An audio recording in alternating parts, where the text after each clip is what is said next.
Odin the One-Eyed God.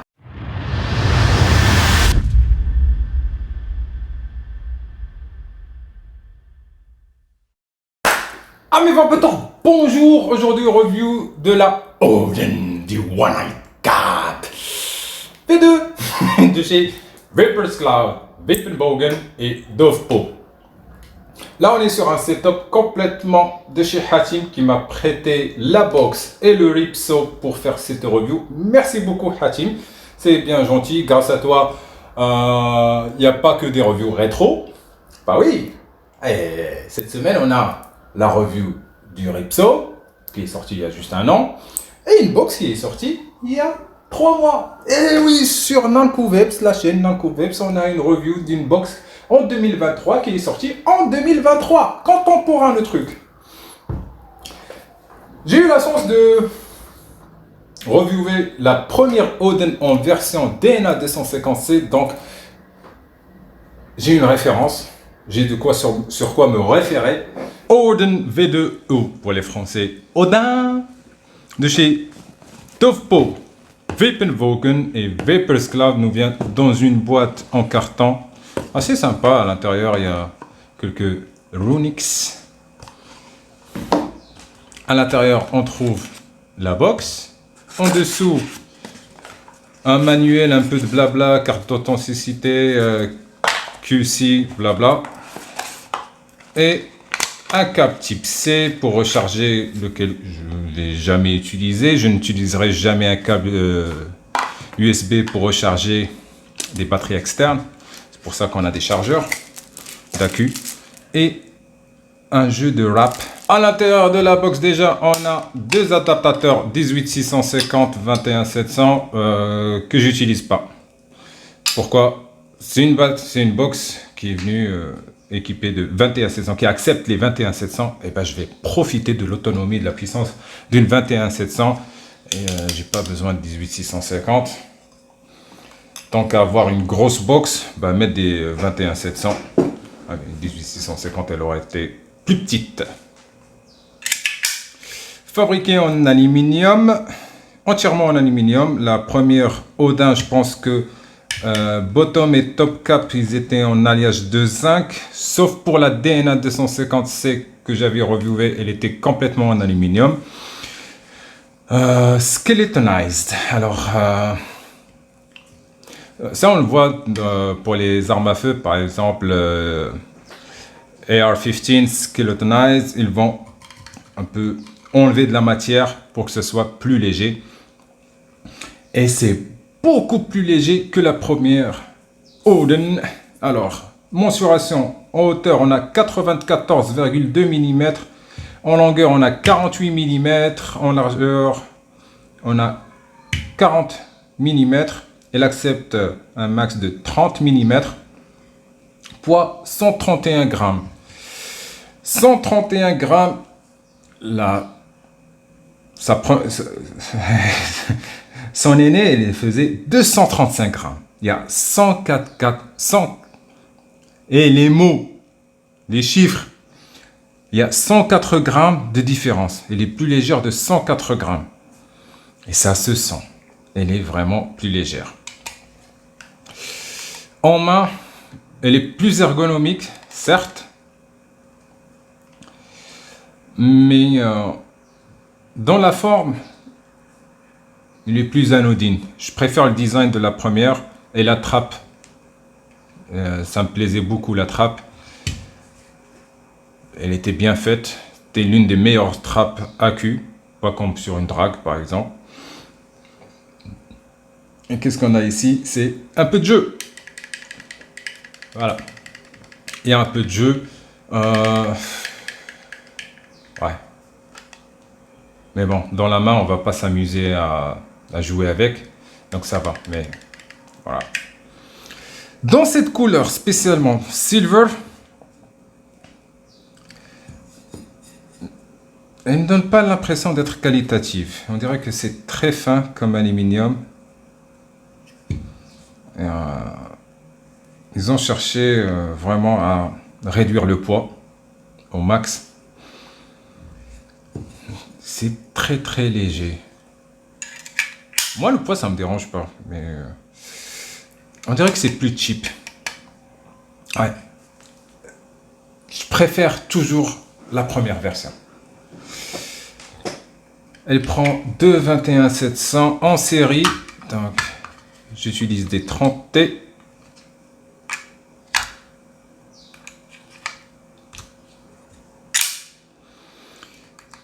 Les boutons sont en alu. On a le logo de Wapenbogen Sam. Un écran d'un display très lumineux, facile à lire. On a les watts, pourcentage de batterie. J'ai laissé les batteries à l'intérieur pendant 24 heures sans l'utiliser, juste pour voir si elle a consommé de la batterie, si il y a une décharge continue. Elle n'a rien déchargé 100%.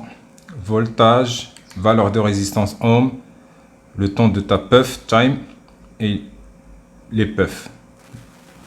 On est à 256 puffs. Ah, c'est rien. Même Hatim, tu l'utilises pas trop cette box. Hein. 1, 2, 3. Et on va faire le menu. Non, c'est pas ici, c'est le centre. 1, 2, 3. C'est là 1, 2, 3. Ah non, c'est pas 1, 2, 3, c'est appelant. Voilà, on a Power, Voltage, Temp Control, SS, Bright, il est à 100%, Color. Là, j'ai pris le blanc, plus simple. On peut avoir Purple. Là, on voit plus rien. Je pense elle était venue en vert comme ça. Moi, j'ai préféré rester sur le blanc. C'est plus classique pour moi. Je préfère. Exit. J'aime bien comment les watts défilent. Donc, hop. Ouais, minimum c'est 5 watts, voilà. Maximum c'est 200 watts. Et round robin, ça tourne tranquille, ça c'est bien. Et ça se règle à 1 watt. Pas 0,5, pas 0,1 watt. C'est 1 watt. Ça c'est bien. Non, 0,5, 2. Alors on va voir. Ça se règle de 0,5 jusqu'à, je pense, 30. Voyons voir, on va tester maintenant. Je pense dépasser 30 ou 40 watts, ça va commencer à se régler à 1 watt. On continue, on continue, on continue. Voilà. On dépasse les 30 watts. Ça règle à 1 watt. Moi, je l'utilise à 80 watts avec le Ripsaw. Alors, qu'est-ce que ça donne avec un Ripsaw 28 mm? Ça donne ça. C'est joli, c'est sympa. Ouais. Le plateau 510, il est un peu surélevé. Donc, pour certains, ne cherchez pas à ce que votre râteau soit flush. C'est fait exprès. C'est pas un défaut de design, c'est fait exprès. Ils ont surélevé un peu le 510 pour que ça ne raye pas la box. Oh, ça me dérange pas. Voilà, c'est un petit chouïa surélevé. Elle est hyper réactive. Hyper réactive. La valeur de résistance, elle est assez correcte. J'ai testé avec un DNA, c'est correct. Il n'y a pas de souci. On teste direct là. Bon, on reteste pour voir. Donc là, j'ai une Therion 75. 75C. On va y mettre une batterie. Une Therion que j'utilise pas parce que je ne trouve pas de bottle. On met une batterie. Hop.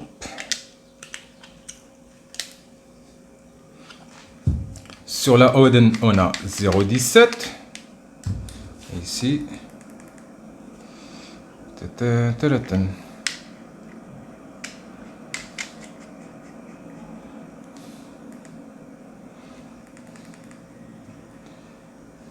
0,13. Non. New. 0,16. Ouais. 0,16, 0,17. 0,16. Ça va.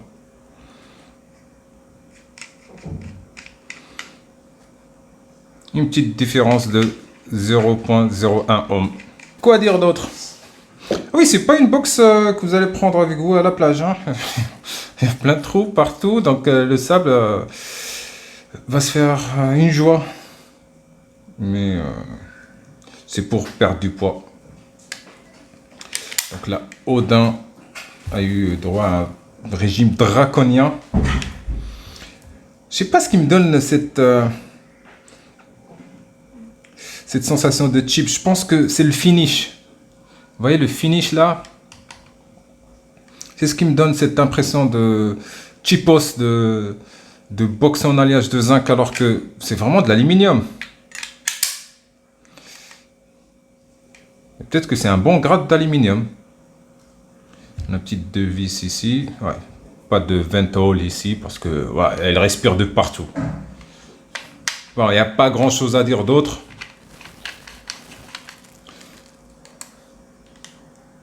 Ouais, on passe sur outro. Ah, c'est une box, hein. Certainement, oui, elle est plus légère. Mais ne vous méprenez pas, les gars. C'est pas une impression 3D.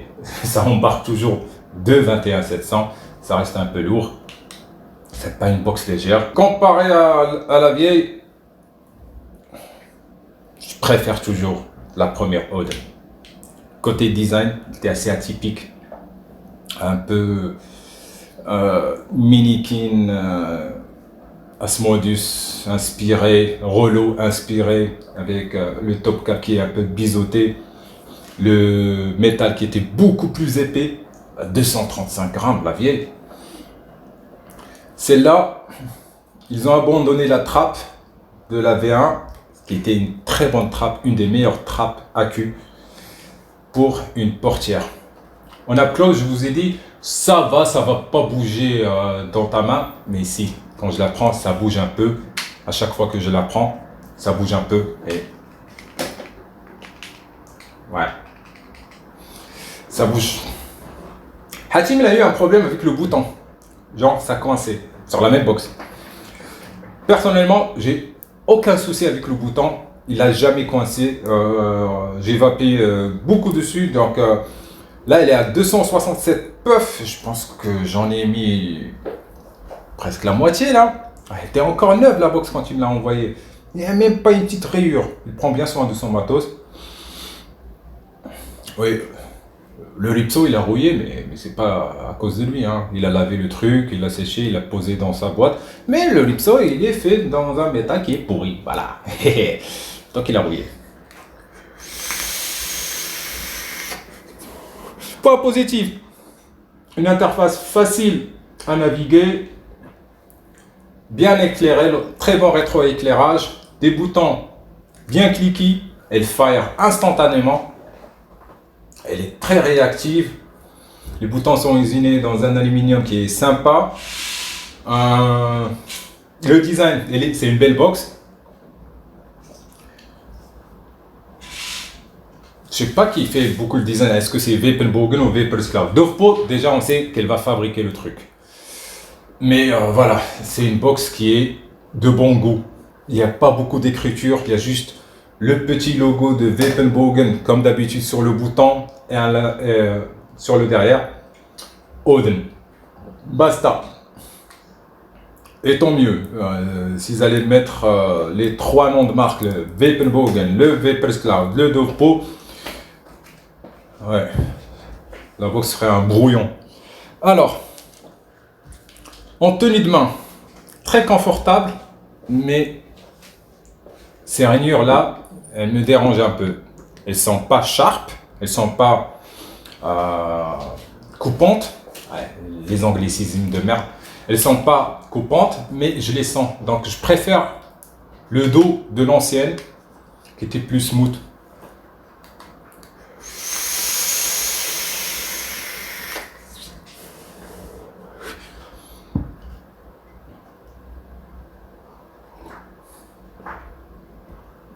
Mais bon, ils ont fait ça pour un peu manger du poids. Skeletonized comme les AR-15, on voit ça beaucoup sur les armes à feu. Ils vont sortir un AR-15 et après ils vont sortir une version beaucoup plus légère pour le faire plus léger. Ils vont manger un peu de métal là où c'est pas important, là où c'est pas structurel. Est-ce que la box est de mauvaise qualité? Je pense pas, mais je pense que franchement C'est ce finish silver qui me donne l'impression qu'elle est un peu cheapos. Voilà. Je pense que si elle était en purple, en violet, ce serait cool. Mais là, ce finish, elle donne l'impression qu'elle est... que ça fait pas cher. Cheapos. Voilà. Mais franchement, ça reste une bonne box. Les batteries, elles bougent pas à l'intérieur, à part la trappe. Voilà. Donc, le seul petit défaut que j'ai, c'est la trappe. Peut-être mettre un petit bout de scotch double face en laissant un côté non adhésif. Ne pas enlever le petit film d'un côté ici, de l'autre ici. Et comme ça, la trappe sera beaucoup plus sécurisée. Elle ne bougera plus. Mais en gros, parce que ça bouge de haut en bas et de droite à gauche. Voilà, c'est la fête foraine. C'est un instrument de musique, le truc. Faut dripper. Je drip mon all day. Quasar. Quasar.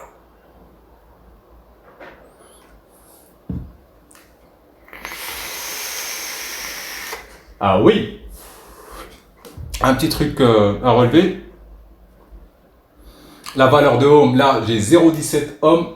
Et sur la DNA, j'ai eu 0,16. Donc une différence de 0,01. Ça va. Ça va, c'est pas si important que ça. Mais j'ai relevé la différence. Donc je vous le dis, il y a une différence de 0,01. Et DNA, c'est... je le prends comme une référence. Voilà. C'est précis. C'est ce qu'on nous a dit. Je suis pas électronicien.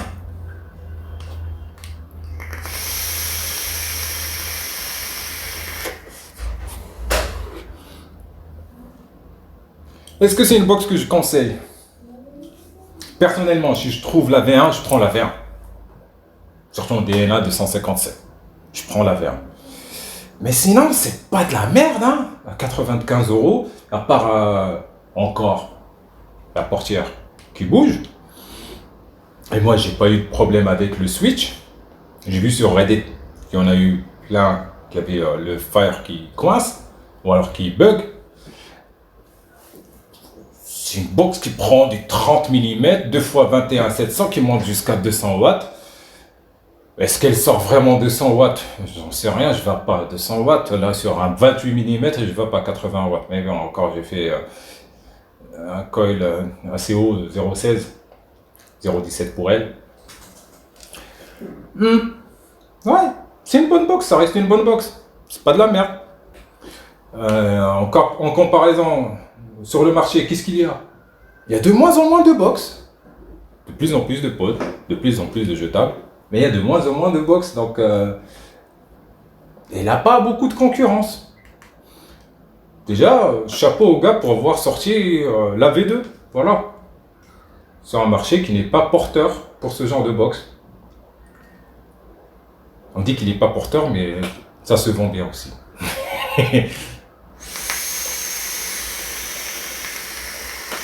Bon.